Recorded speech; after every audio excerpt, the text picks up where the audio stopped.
하나님께 영광을 돌려드립니다. 네, 여기 화면을 제가 모니터로 보니까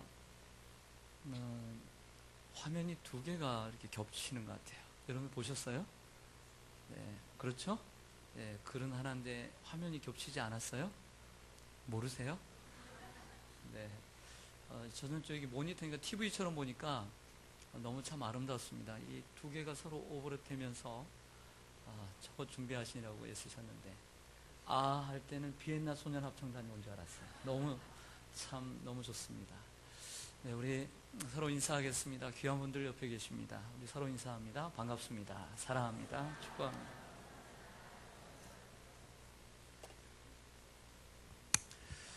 설교를 시작하면서 사진 한 장 보여드리고 제가 말씀을 드립니다. 보시는 바와 같이 이 화면은 이스라엘의 수도인 예루살렘의 전경입니다.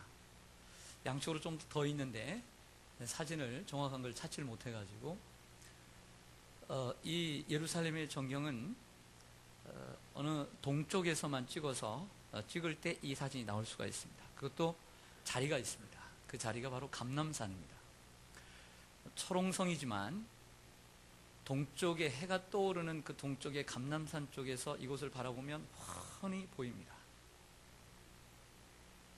이 감람산에서 2000년 전에도 예수님께서 이 예루살렘 시가지를 바라보면서 예루살렘의 그 성전이 파괴되고 그리고 마지막 때의 종말에 대한 말씀을 해주셨어요. 바로 그 말씀이 마가복음 13장인데 이 말씀을 가리켜서 감람산 강화라고 얘기합니다. 강화라고 하는 말은 강론할 강자에 말할 화자, 말씀 화자를 써서 말씀을 강론하다. 그래서 강화라 이렇게 얘기합니다. 지난주에 말씀드린 것처럼 마가복음 13장 이 작은 계시록 속에는 마지막 때가 분명히 있다라고 하는 말씀을 해주고 있습니다. 예수님은 오신다. 그것을 우리가 종말, 말세라고 얘기합니다. 그리고 말세에는 분명히 이러한 징조들이 일어날 것이다. 그래서 말세의 징조가 있습니다. 그리고 한 가지는 이러한 말세의 때를 살아가는 성도들이 살아가는 삶의 자세, 신앙의 자세에 대해서 말씀합니다. 이것을 종말 신앙, 말세 신앙이라고 얘기합니다. 지난주에 짚어보지 못했던, 자세히 짚어보지 못했던 말세의 징조에 대해서 잠시 한번 정리를 해보겠습니다. 말세의 징조에는 먼저는 미혹하는 영들이 있을 것이다. 미혹이 일어나고 전쟁이 일어나고 기근이 일어나고 지진이 일어나고 마지막 때는 대환란이 일어날 것이다. 이렇게 말씀을 드렸습니다. 이 5가지를 좀 더 분야별로 나누어서 3가지로 말씀을 드리겠습니다. 먼저는 말세에는 종교적인 미혹이 일어납니다. 다시 하겠습니다. 종교적인 미혹. 오늘 한 장을 앞으로 가셔서 같은 13장 한 장 넘기실 수도 있고 같은 장일 수도 있고요. 5절과 6절 봅니다. 13장 5절과 6절 보면 예수께서 이르시되 너희가 사람의 무엇을 받지 않도록 주의하라. 많은 사람이 내 이름으로 예수의 이름으로 와서 이르되 내가 그라 내가 예수다 하여 많은 사람을 뭐하리라 미혹하리라. 절 보시죠. 말세에 나타나는 징조 가운데 하나는 거짓 예수가 나타난다는 것입니다. 그리고 예수의 이름으로 와서 미혹하는 영들이 있게 될 것이다 라고 말합니다. 지금뿐만 아니라 2000년 전에도 사도행전 5장 1세기에도 보면 사도행전 5장에 보면 드다라고 하는 사람이 내가 메시아다 라고 이미 왔었습니다. 가짜들이 나타났었다는 것이죠. 근래 우리나라에 일어났던 일들을 보면 안상홍이라고 하는 하나님의 교회의 교주는 이미 죽었지만 몇십 년 전에 죽었지만 그가 살아있을 때는 자기가 예수다라고 했습니다. 그가 죽자 그의 아내가 하나님의 어머니라고 하는 교리를 만들어 자기가 하나님의 어머니가 되었습니다. 박태선이라고 하는 장로는 하나님을 신실하게 믿다가 이상하게 그게가 좋았는지 사람들이 자기를 추앙하는 모습을 보고 자기가 두 감람나무 예수가 되었습니다. 바로 그게 전도가 아닙니다. 최근에 우리 한국교회를 미혹하는 영 가운데 가장 센 영인 이 악한 이 신천지라고 하는 이단이 있는데 이단의 총회장인 이만이라고 하는 총회장은 이처럼 자기가 예수라고 얘기합니다. 재림하실 예수, 자기라는 거죠. 자기를 통해서만 구원받는다라고 외치고 있습니다. 분명히 언젠가는 시한부 종말론을 얘기할 것입니다. 이처럼 우리 주위에는 아직도 우리를 미혹하는 영들이 많이 있습니다. 내가 예수다 라고 하는 사람이 우리 한국에만 50여 명이 활보하고 있는데, 그러한 작은 예수들 말고, 가짜 예수들 말고 나중에는 적그리스도가 등장할 것이다. 적그리스도란 그리스도를 반대하는 사람이지만, 반대하는 무리 공동체이지만, 나타날 때는 양의 탈을 쓰고 이리로 나타나는 것입니다. 양의 탈을 쓴 이리로, 즉 예수님의 탈을 쓴 모습을 가진 사람으로 나타나는 사탄입니다. 그래서 자기가 예수다, 메시아다라고 얘기하면서 사람들을 미혹하고 넘어뜨리게 하고 성전 안에 가장 중심에 자기가 앉으려고 하는 적그리스도가 나타날 것이다. 이게 예수님께서 말씀하신 말세의 징조 가운데 종교적인 미혹입니다. 두 번째로는 사회적인 혼란입니다. 따라서 하겠습니다. 사회적인 혼란. 7절을 읽어보니까 난리와 난리의 소문을 들을 때에 두려워하지 말라. 이런 일이 있어야 돼. 아직 끝은 아니냐. 민족이 민족을, 나라가 나라를 대적하여 일어날 것이다 라고 말합니다. 마지막 때는 난리와 난리의 소문이 조용할 데가 없습니다. 뉴스를 들어봐도 조용할 데가 없습니다. 여기저기 총부림이 나고, 그리고 여러 난리들이, 소문들이 나고 있습니다. 역사학자들은 6,000년 가까운 5,500년에서 6,000년 되는 지금의 역사 가운데, 지구의 역사 가운데 15,000번의 전쟁이 일어났다라고 통계를 냅니다. 계산해 보면 1년에 2.7회의 전쟁이 일어났습니다. 20세기 100년 전에는 제1차 세계대전이 일어났고, 그리고 제2차 세계대전이 일어나 수천만 명이 죽었습니다. 유대인 600만 명이 사사히 죽은 것도 여기에 포함되는 것입니다. 미래학자들은 얘기하기를 제3차 세계대전이 곧 일어날 것이다 라고 얘기합니다. 그리고 성경에 예언된 대로 바로 그 3차 세계대전이 일어날 것이 아마겟돈일 것이다. 그래서 아마겟돈 전쟁, 그래서 영화에도 아마겟돈이라는 단어가 나오는 것이죠. 세 번째로는 자연적인 재앙이 일어날 거라고 예언합니다. 따라서 하겠습니다. 자연적인 재앙. 8절 보시면 민족이 민족을, 나라가 나라를 대적하여 일어나겠고 곳곳에 지진이 있으며 기근이 있으리니 그러나 이것은 재난의 시작일 뿐이다 라고 얘기합니다. 자연적인 재난 가운데 여러 가지가 많이 있지만, 그 가운데 많은 질병도 있겠지만, 그 가운데 지진과 기근을 이렇게 드러내놓고 있습니다. 어제 유네스코에서 발표하는 거 보니까 문맹률이 대단히 높더라고요. 전 세계 문맹률, 우리나라야 거의 없지만 문맹률 대단합니다. 글을 읽을 줄 모릅니다. 그뿐만 아니라 기아로 죽어가는 인구들이 10억에 가깝습니다. 10억이 더 될 수 있습니다. 그래서 세계 최고의 1, 2 부호들이 마음을 합해서 기근 가운데, 가뭄 가운데 기아로 죽어가는 영혼들을 먹이려고 밥을 대고 쌀을 대고 그리고 빵을 대고 밀가루를 댔습니다. 그런데 하다 보니까 이건 깨진 독에 물을 붓는 것과 같다. 그래서 그 근본적인 부분을 치유해 주자. 그들이 서로, 그들이 알아서 농사도 짓게 하고, 그들이 이 기근을, 그 기아를 이길 수 있는 방법에 투자를 하기 시작했습니다. 조금 바꾼 거죠. 투자의 그 목표를. 여러분, 우리나라는 가끔씩 사람들이 그럽니다. 일본이 막아줘서 지진이 일어나지 않고, 일본이 막아줘서, 그렇죠. 그건 너무 이기적인 거고, 하나님 앞에 우리는 감사할 뿐입니다. 하지만 일본은 수많은 지진이 일어나는데, 들어보면 과학자들에 의하면, 물리학자들에 의하면, 지질학자들에 의하면 점점 지진의 그 거리가 우리나라에 가까이 오고 있다는 사실을 여러분 들으시죠? 이 말은 전 세계의 지진이 점점 더 많이 일어나고 있다는, 화산 폭발뿐만 아니라 수많은 지진들이 이제 점점 더 일어나게 된다. 그 횟수와 정도가 심해진다는 얘기입니다.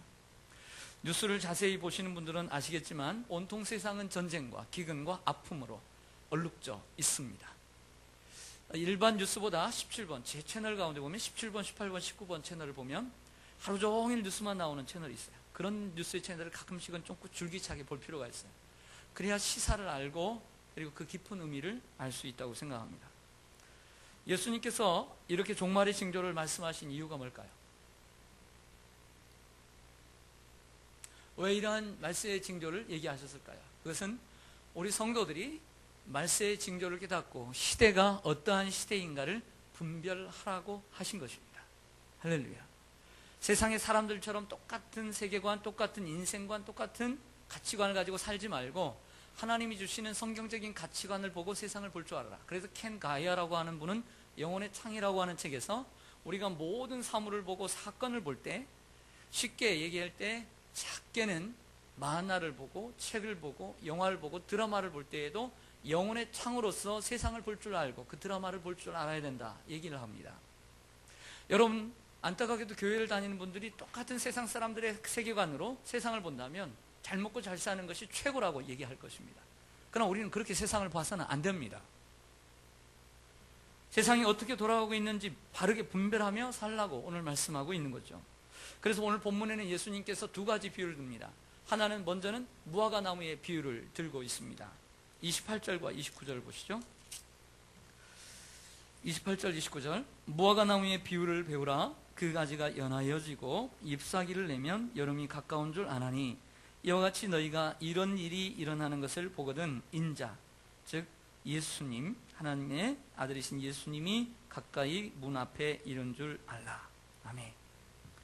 이런 일이 일어나면 예수님이 곧 문 앞에 와 있다. 이런 일은 앞에서 얘기하고 있는 종교적인 미혹, 사회적인 혼란, 그리고 자연적인 재앙들입니다. 여러분, 이게 국화가 있습니다. 한 번은 꽃꽂이 하시는 권사님께 국화네요 그랬더니 벌써 가을인가 보네 그랬더니 벌써 여름에도 국화가 있었고 1년 내내 국화가 있대요. 그렇지만 하우스에 있는 이 국화 말고 저 들판에 있는 국화가 피어오르게 되면 우리는 가을이 왔다는 걸 알게 되죠. 코스모스가 올라오는 걸 보면 와 가을이구나. 낙엽이 우수수 떨어지는 걸 보면 이제 가을이 가는구나. 이렇게 알고 있는 것입니다. 이스라엘 백성들에게 이러한 국화와 코스모스는 무화과 나무입니다. 무화과 나무가 나무에 잎이 피면 봄이 오고 그리고 열매가 익어가면 여름이 온다는 것을 아는 것처럼 마지막 때 이러한 징조들이라면 예수님이 가까이 온 것을 알게 될 것이다. 그러나 그보다 더 중요한 것은 그렇다고 해서 예수님께서 이 땅에 오신 그 날짜, 오실 날짜를 말씀하고 있지 않다는 것입니다. 32절 보시죠. 32절 중요한 구절입니다. 여러분들 한번 읽어주실래요? 시작.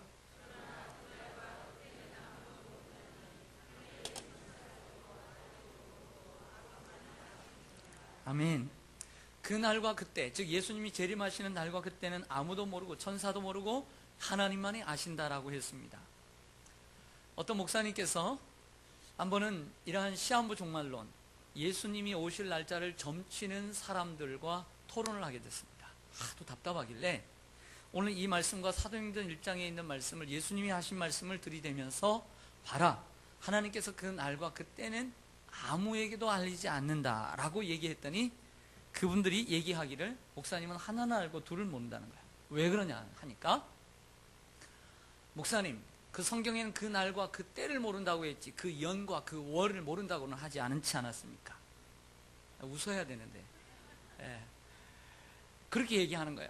그래서 이 목사님 하는 얘기를 내가 이단을 만나보니까 이단은 끝이 다른 것도 이단이지만 이단은 국어를 몰라서 이단이다, 이런 정의를 내렸어요. 제 경험을 얘기할게요. 갑자기 신앙생활 잘하다가 삐딱하게 나가는 분이 보니까 점점 교회를 안 나와서 찾아가 보니까 이상한 교회에 들어가 있어요. 그래서 그 사람들을 불러라고 그랬어요. 그래서 그분의 거실에 한 20명이 모였어요. 그래서 함께 저하고 토론을 했어요. 토론하는데 그분들이 주장하는 여러 가지 가운데 하나는 사람들은 재림이 곧 온다라고 얘기하는데 그분은 재림이 없다는 거예요. 부활이 없다는 거예요. 재림이 없다. 그래서 왜 재림이 없느냐고. 그래서 제가 성경을 찾아주면서 예수님이 다시 오신다라고 이렇게 분명히 말씀하고 있지 않느냐고 얘기했더니 그분들이 얘기하기를 성경 어디에도 재림이라는 단어가 없기 때문에 없다는 거예요. 재림. 어쩌고니 없죠? 다시 오신다라는 말을 한자로 바꾸면 재림인데 재림이라는 단어가 없으니까 재림이 없다는 거예요. 그걸 알면서도 그러면서도 그 이단에 빠지는 분들은 어떤 분들입니까? 또 어떤 분은 이렇게 얘기합니다. 고린도후서 3장 6절에 지금은 개역 개정판이지만 그 전에 우리가 썼던 개역 한글판에는 고린도후서 3장 6절에 뭐라고 했냐면 의문은 죽이는 것이요 영은 살리는 것이다 그랬어요. 그래서 제가 먼저 얘기합니다. 이렇게 잘못되어 있는데 가서 물으라고 그랬어요. 성경이 왜 이러냐고, 왜 이러냐고 제가 물으라고 그랬어요. 의문이 있으면 궁금하면 질문을 하라고 그랬더니 이렇게 가르쳤대요. 성경에 의문은 죽이는 것이요 영은 살리는 것이라고 했으니 의문, 궁금해하지 말라는 거예요. 그리고 묻지 말라는 거예요. 질문하지 말라는 거예요. 그래서 우매한 백성으로 만들고 우매한 성도로 만들고 그리고 복종하는 성도로 만드는 거예요. 그 의문이라고 하는 것은 그 한자가 아니에요. 영어 단어만 보더라도 그렇지 않아요. right and wrong, 쓰여진 법이에요. 지금 개역개정에서는 율법의 조문은 죽이는 것이요 영은 살리는 것이다 이렇게 번역을 잘해주고 있습니다. 역시 이단은 국어를 모르는 게 이단이에요. 아무리 성경을 여기저기 찾고 자기가 원하는 것을 가르친다 할지라도 정확하게 성경을 보면 우리가 여러 번역 성경과 여러 영어 성경과 한문 성경만 보더라도 그들이 얼마나 잘못된가를 우리는 순식간에 찾아낼 수 있는 거예요. 우리가 종말의 징조는 알아차릴 수 있지만 정확한 때는 하나님께서 우리들에게 알려주시지 않고 예수님께서 데살로니가 전후서에 말씀하고 있는 것처럼 예수님은 도적처럼 우리에게 오시는 줄로 믿습니다. 제가 도둑을 맞아봤는데 참 가슴 아프더라고요. 며칠을 집을 비웠는데 그걸 알고 문을 따서 들어와서 저희 헌금까지, 준비된 헌금 봉투에 헌금까지 가져갔어요. 그런데 제가 시골에 있을 때 전화 한 통 안 주더라고요. 왔다 갔다고 온다고 전화를 안 주는 거예요. 전화를 안 주는 거예요. 제가 못 올라오도 옆에 사람들에게 얘기했을 텐데 왜 예수님은 징조는 알려주시고 왜 그 언제 오시는지 정확한 연도와 월과 일자를 시간을 가르쳐 주시지 않는 걸까요? 예수님은 이 이야기를 하시면서 우리 성도들이 궁금해할까봐 자연스럽게 그 다음 두 번째 이야기를 통해서 예수님께서 왜 그날과 그때를 말씀하시지 않는지를 분명히 가르쳐줘요. 그 두 번째 이야기, 오늘 말씀 34절 보겠습니다. 가령 사람이 집을 떠나 타국으로 갈 때에 그 종들에게 고난을 주어 각각 사물을 맡기며 문지기에게 깨어있으라 명함과 같으니 그러므로 깨어있으라. 집주인이 언제 올는지 혹 저물 때일는지 밤중일는지 다굴 때일는지 새벽일는지 너희가 알지 못함이라. 그가 호련히 도둑과 같이 와서 너희가 자는 것을 보지 않도록 하라. 깨어있으라. 내가 너희에게 하는 이 말은 누구에게 하는 말이다? 모든 사람에게, 제자들에게 뿐만 아니라 오고 오는 우리 모든 사람들에게 오늘 주신 말씀입니다. 이런 얘기예요. 타국의 한 주인이 타국에 가는데 그 모든 살림살이를 종들에게 맡겼어요. 그래서 이건 이렇게 하고 저건 이렇게 하라 해서 다 모든 권한을 주었어요. 근데 단 한 가지 얘기하지 않았어요. 내가 언제 올 것이다 얘기하지 않았어요. 석 달 후에 올 거다, 내가 1년 후에 올 거다 얘기하지 않았어요. 갑자기 왔어요. 갑자기. 오늘 보니까 갑자기 오신 분이 계신데, 네. 만약에 이렇게 생각해보죠. 내가 3개월 후에 올 것이다, 아니 내가 3년 후에 올 것이다 라고 하면 그 종들이 어떻게 살까요? 괜찮은 종들은 신실하게 살겠죠. 하지만 그렇지 않은 종들은 마음대로 살겠죠. 자기 마음대로 하겠죠. 그리고 그 오신 날 한 일주일 전에 청소 다 하고 교육 다 시켜놓고 그리고 서류 정리 다시 한번, 장부 정리 다시 한번 하고 새롭게 해서 나 이렇게 잘 살아왔나라고 얘기하겠죠. 만약 우리가 예수님께서 한 10년 후에 오신다 그러면 10년, 그래 한 9년 동안은 우리 놀자, 우리 이럴 분들도 계실 줄 몰라요. 예수님이 언제 오실지 모르니까 오늘 나오신 분이 절반 이상이 넘을지도 몰라요.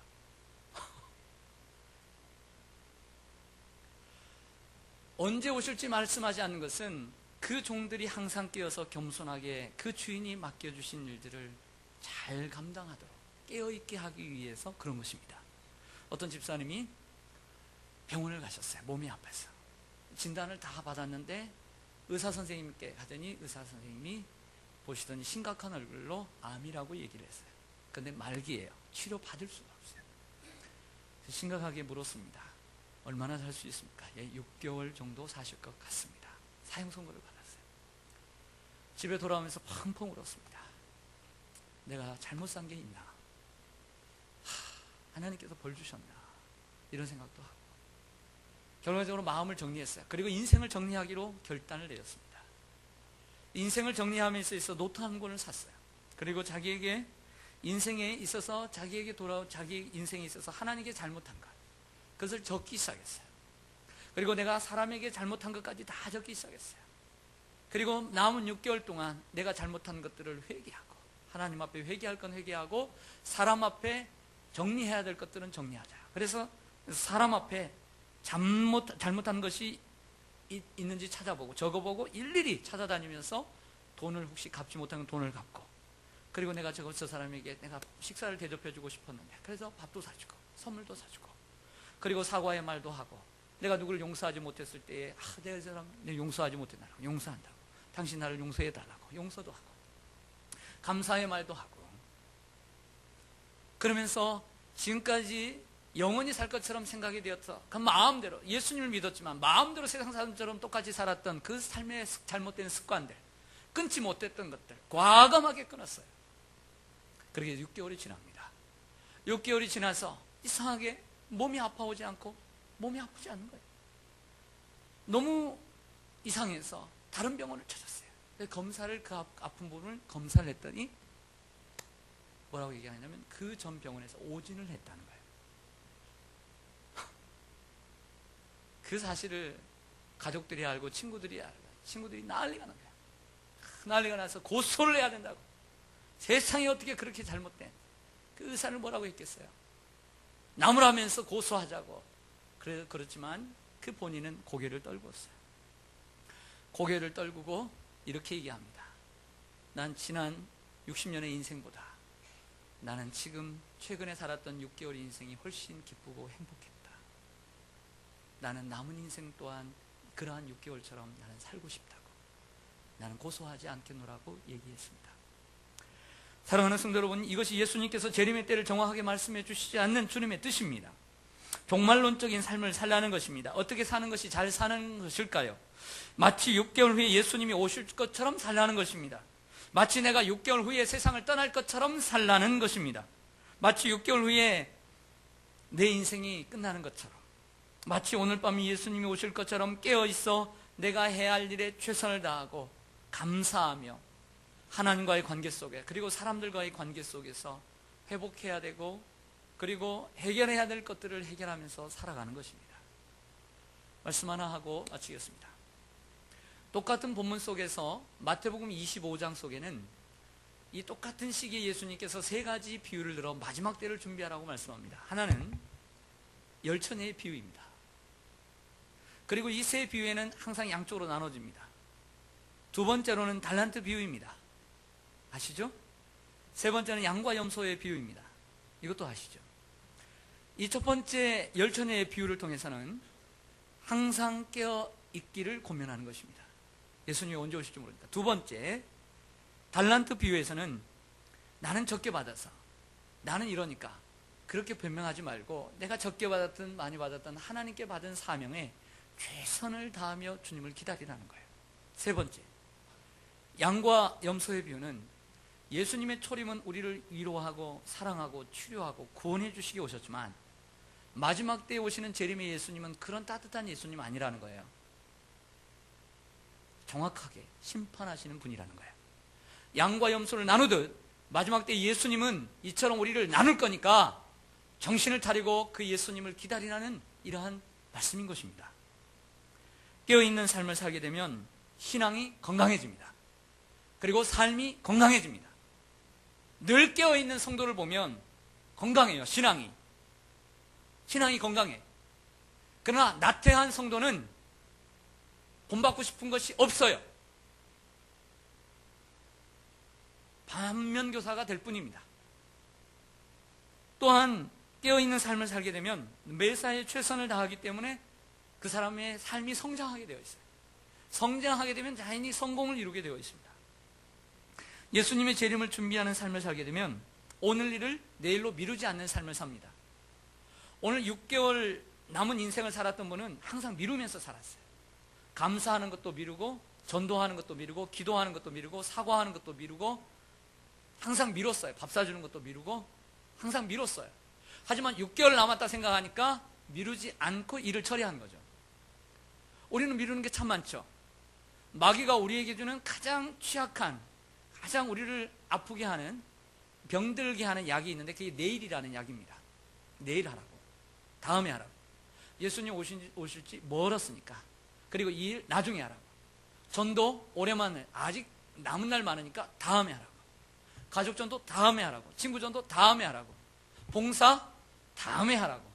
지금 할 일 많은데 다음에 하라고. 다 젊어서 노세, 젊을 때 놀고 나중에 하면 되지. 이렇게 생각을 지어주는 게, 넣어주는 게 마귀란 말이에요. 그래서 변명하게 하죠. 그러나 항상 깨어있는 사람은 내일로 미루지 않기 때문에 그 삶이 건강하고, 그 건강하기 때문에 모든 사람들에게 영향력을 주게 됩니다. 깨어있는 사람은 자기도 살게 되고, 그리고 남도 살리는 영향력 있는 건강한 크리스찬이 되는 거예요. 할렐루야. 여러분 모두가 건강한 크리스찬이 되기를 원합니다. 항상 깨어있어야 돼요. 항상 기쁨으로 깨어있어야 돼요. 항상 기도하고 깨어있으면 우리가 찬송 부르는 것처럼 기쁨으로 보좌 앞에, 주님 앞에 주님을 맞이하게 되는 거예요. 할렐루야. 깨어있기를 소망합니다. 그날과 그때 알 필요 없어요. 늘 깨어있으면 기쁨으로 맞이하게 되는 줄로 믿습니다. 기도하겠습니다.